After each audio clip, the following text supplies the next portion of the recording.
Positivo Motion Q é um notebook feito aqui no Brasil que tem a proposta de ajudar estudantes e quem não vê razão em ter nada muito robusto a entrar no mundo dos notebooks sem gastar muito. Como sempre dentro desse segmento, a questão que fica é, ele cumpre esse objetivo?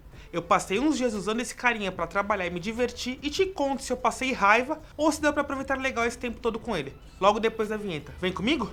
E lembrando que se você quiser achar esse e outros produtos com os melhores preços, é só baixar o comparador Escolha Segura, que está disponível para Android como extensão do seu navegador preferido. E por lá você sempre vai achar a melhor oferta quando for pesquisar um produto online. Agora sim, vamos de vídeo.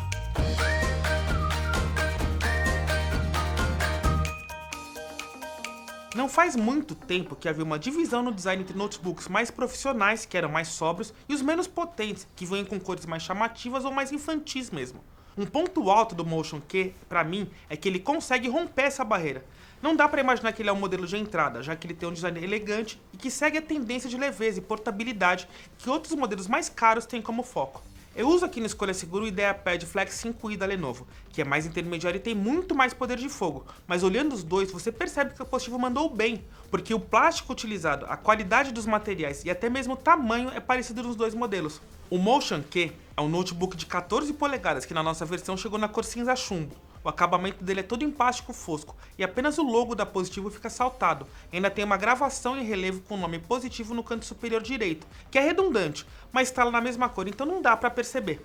A parte inferior tem a mesma cor, e aqui tem 4 apoios emborrachados bem grandinhos para proteger as peças do impacto mais leve, e também deixam ele bem firme na mesa onde você estiver usando. Quando você abre, ele tem uma coisa que é bem legal e que a gente vê em modelos mais caros, que é aquela levantadinha na parte inferior para deixar a digitação mais ergonômica. E já que eu tô falando de digitação, deixa eu elogiar uma coisa que eu curti bastante, que é a disposição do teclado.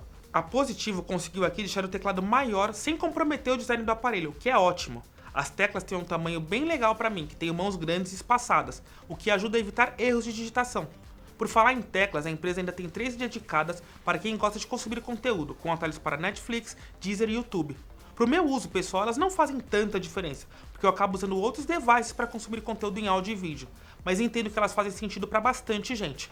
Outra coisa que faz sentido, ainda mais em tempos de home office, é uma tecla que é um atalho para videoconferências. Você escolhe 4 serviços e é só pressionar para ter fácil acesso a eles. Bem mais rápido que procurar o streaming que você mais utiliza e iniciar no menu.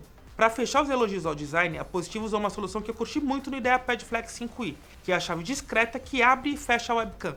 Eu vi a versão do ano passado e aqui foi um salto bem grande no design. É só mexer a chavinha para o lado que a câmera fica fechada, quando você não precisar dela.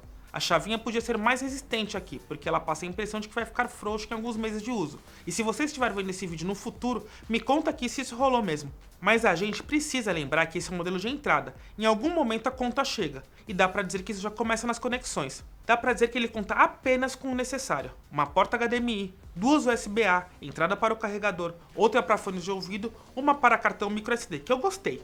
Para fechar, ele tem espaço para a trava Kensington, que é aquela chave que você vê em lojas que trava o notebook do lugar para não ser removido.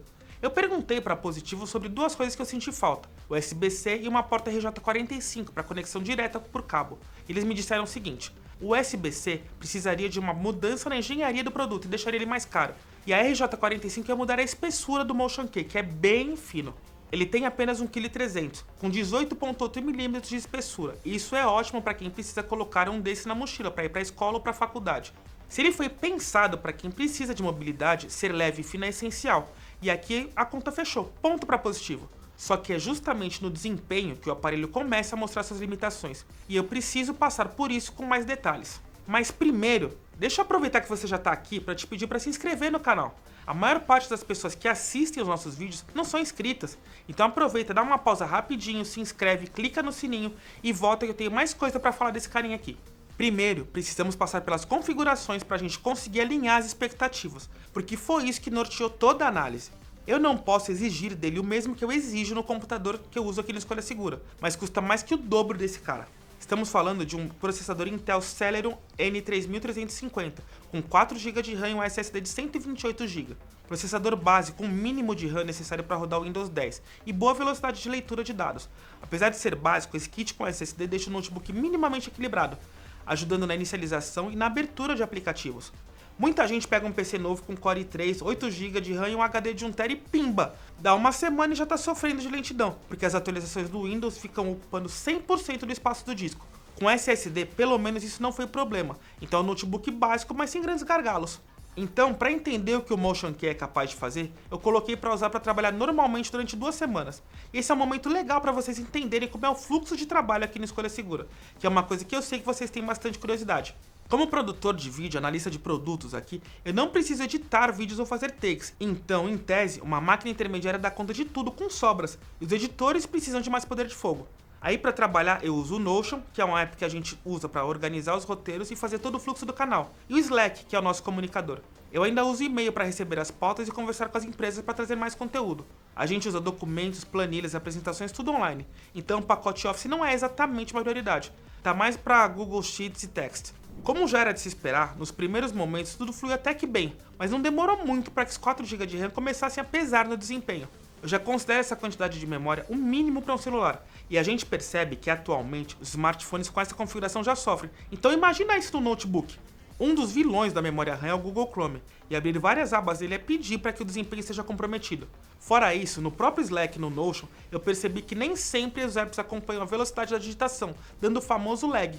Para quem é um pouco mais paciente é um problema contornável, mas para quem precisa de mais desempenho vai ficar incomodado. Eu tentei ainda renderizar um vídeo em Full HD para ver como ele lida com isso, mas ele sofreu, e é algo que a gente já esperava, assim como no Asphalt 9, que está disponível na loja da Microsoft. Nesse caso, ele demorou até mesmo para baixar o jogo, mais de 3 horas numa internet de 100 MB que alimenta os outros notebooks da casa, o que nos surpreendeu bastante. No mais, o desempenho do jogo no carregamento é condizente com o que eu esperava, cerca de 3 minutos para carregar uma nova tela, mas a jogatina em si acontece com alguma lentidão, mas não é impossível jogar. Depois desses usos com mais carga de testes, ficou fácil entender que a carga excessiva não é para ele, e aí eu voltei para o fluxo normal de trabalho, escrevendo e pesquisando. Aí com algum cuidado para gerenciar a quantidade de abas no Chrome e sempre lembrar de fechar apps que não estiver usando, dá para trabalhar, mas com menos velocidade. Por isso, inclusive, as 2 semanas de testes foram reduzidas para 1.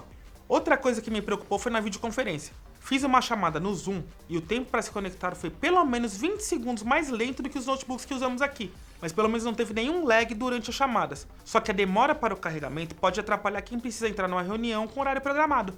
Mas se por um lado o desempenho ficar comprometido pelas próprias especificações dele, a bateria aqui é um ponto bem positivo, pegou? Do Motion, que cumpre a promessa de mais de 7 horas longe da tomada. Eu precisei de um pouco mais que um dia de trabalho para que ele pedisse mais carga, e aí foi necessário pouco mais de 1h30 para ele sair do 0 ao 100%. Enquanto a bateria surpreende, a tela não causa nenhuma reação. Ela é bem básica, mas não decepciona, cobrindo a maior parte do espectro RGB.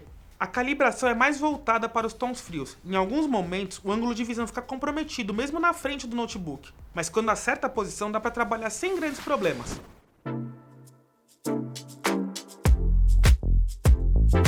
Por fim, o Positivo Motion Key é um notebook básico, mas bem construído, e que acerta a mão ao apostar no design moderno e alinhado com o que a gente vê em concorrentes de categorias mais avançadas. Mas como eu disse, ele é básico, para quem precisa acompanhar uma videoaula ou para quem só executa tarefas simples, sem pretensão de jogar ou editar um vídeo.